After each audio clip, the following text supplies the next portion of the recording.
Could you explain a little bit more why God is against usury and interest? Well, for you to understand the concept of lawful business, God says what is sacred is work, hard work. So you can earn money through hard work.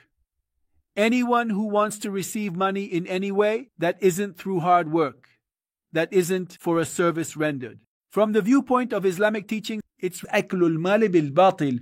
It's receiving money in a manner that is not lawful. For example, a person who seeks money through theft, he has stolen. A person who is cruel and is forcing others to give him what they have. A tyrant. It's batil. It's in an unjust way. A person who is sitting at home just lends money and sleeps. He does nothing. So that money, they have to double it and return it to that person. Why? Because he owns capital. Aklul mali bil batil. That's indeed haram. Why interest? What have you done? You haven't been my partner in the work. If you make an investment, that's a different thing. Investment means, for example, you want to open a store. I'm going to make an investment.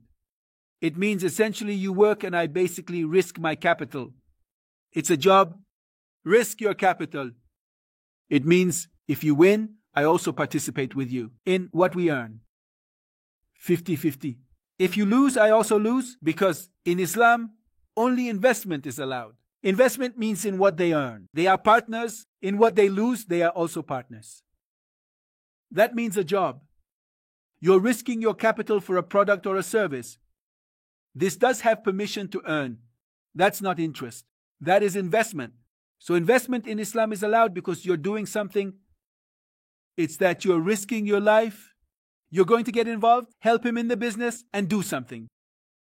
But in usury, you don't do anything.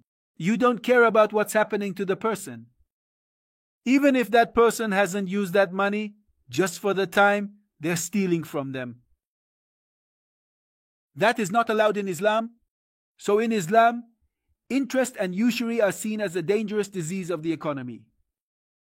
All the inflation you see today is essentially because of the interest from usurious Zionist banks.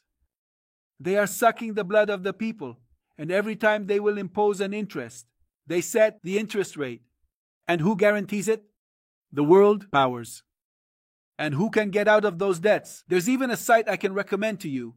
It's called International Debts. Everyone is getting into debt at every moment. Why?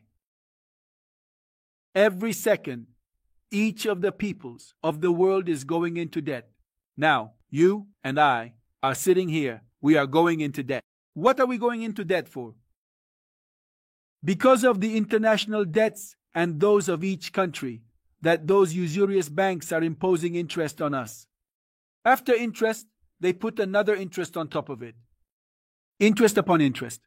And in the end, we are going to fall into so many curses because of their fault. It's a total and strong curse. So Islam does not allow it. He says, who receives the usury?